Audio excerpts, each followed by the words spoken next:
Yeah, this is gonna work out just fine. When a show starts to die, it's never instantaneous. You slowly see the show go downhill until eventually it's a corpse wearing the skin of whatever it used to be. It's actually a little disturbing to think that the creators want us to think that someone like this Brian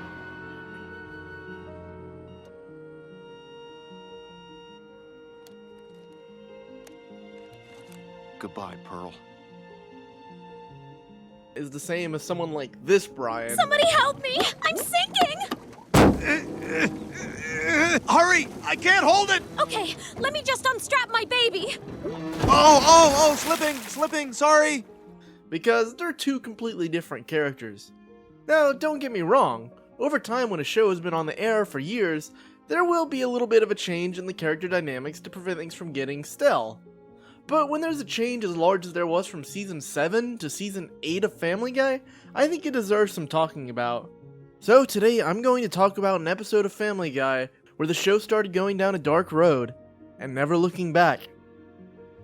Peter-assment is the 14th episode of Season 8 of Family Guy, and the 140th episode overall. It's also the first episode of the show that really tries to tackle a serious theme, and completely fails to do so. And oh boy, is it not the last time this show will do that. Now, what makes Peter-assment different compared to all the other episodes of the series so far? Well, let's talk about it. Peter-assment starts off as the family is watching a play that Stewie is performing in.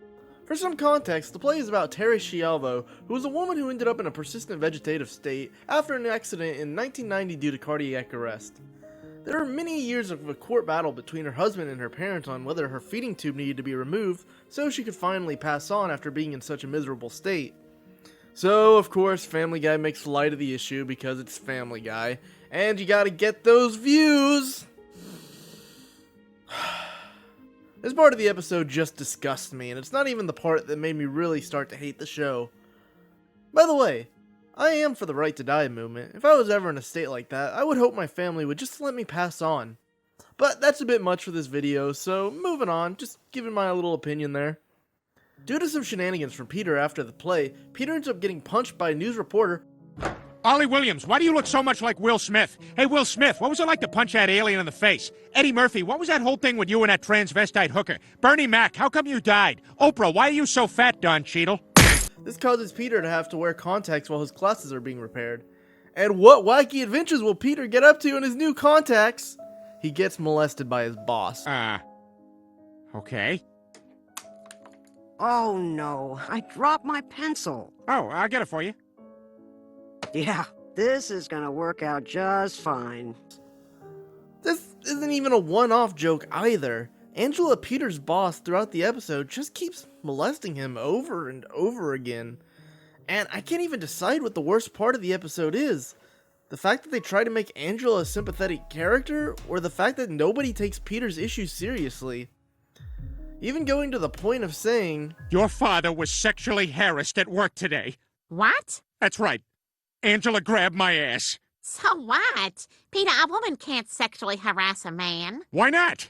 I don't know, it just doesn't make any sense. I mean, guys like being touched by women. It's not harassment if you like it. let me tell you how annoyed I am that this stereotype exists. The fact that men get abused, molested, and raped isn't an uncommon thing. In fact, while 1 in 3 women have experienced rape, physical violence, and or stalking, 1 in 4 men have as well. There's less than a 10% difference between the two statistics, and that is only men who have come out and talked about their abuse.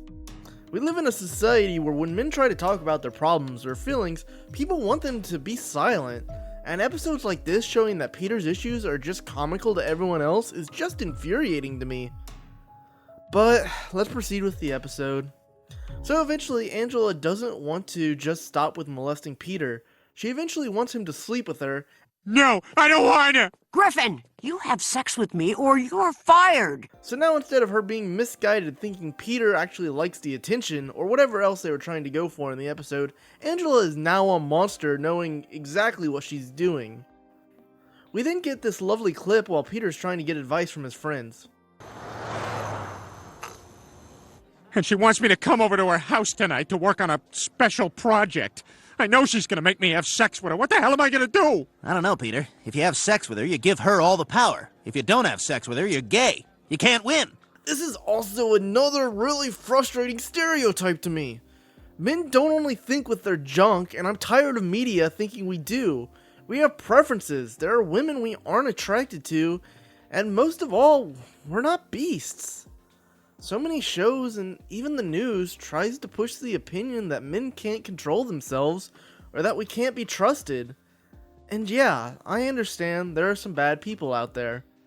But just because you're a guy doesn't mean you have to sleep with everyone who's female, and if we don't, that means we must be gay. Oh, this episode's just making me sad.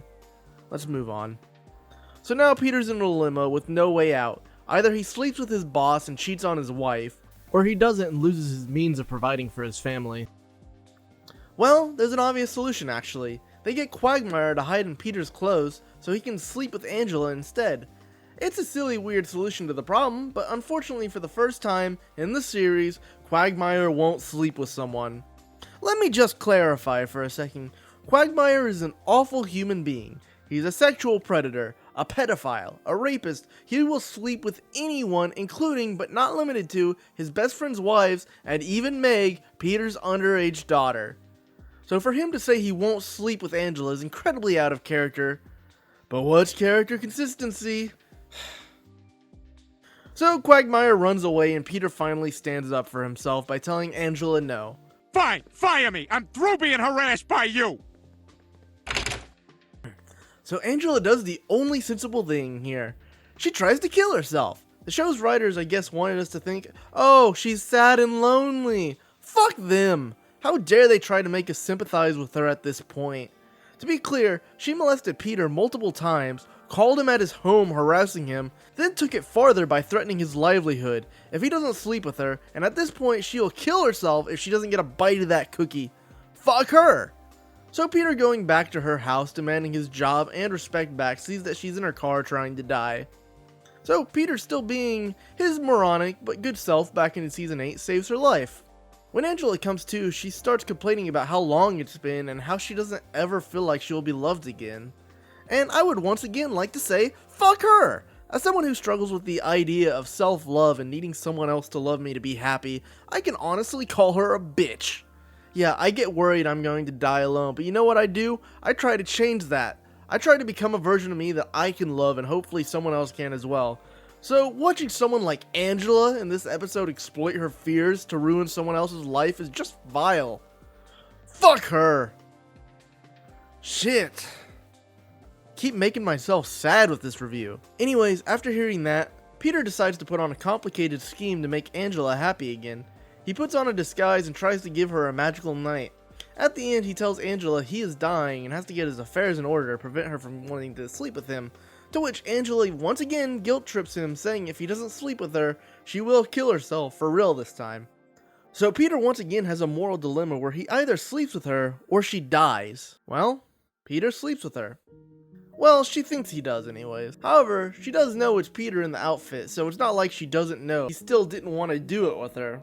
Oh, just one more thing before you go. What's that, my dear? See you at work on Monday, Griffin. Huh? Oh, I'm gonna have a word with Rite Aid about this fake mustache. After the fact, Peter tells his friends that everything turned out alright, to which they have the goal to try and get mad at him for cheating on Lois. Everything worked out perfect. Not really, Peter. Yeah, you cheated on your wife. And honestly, I hate cheaters. But earlier in this episode, with the way Lois was acting, she deserved to get cheated on, telling Peter that he couldn't be abused, and the way she acted, such as in this scene here when Angela calls. Hello? Oh, hi, Angela. Hang on. Peter, it's your boss. I don't want to talk to her. She's gonna harass me. Don't be such a baby. I'm sorry, Angela. Peter can't talk. He's upstairs in the shower touching himself to your picture. Lois honestly deserved anything that could have happened in this episode. The episode ends with Peter revealing that he pulled the same trick as earlier, but this time he used Mort instead of Quagmire. And there the episode ends. Well, aside from the fact that abusers who try to make the argument that they only want something once tend to keep harassing you for more of it. So congrats, Peter. Angela's gonna call you back in a week wanting another piece of that pound cake. And that was Peter-assment, in my opinion, when Family Guy really started to die. I think it's probably my least favorite episode of the show, even with other contenders such as Life of Brian or Seahorse Seashell Party. And I think for good reason too. No one in this episode is likable except for maybe Peter. This episode does a lot of victim blaming where Peter never receives help and even gets mocked for what Angela is doing. So, all in all, nothing about this episode was good, and all it did was make me sad while reviewing it. So congrats, Peter-assment. You managed to evoke a feeling other than disgust from me. Go fuck yourself.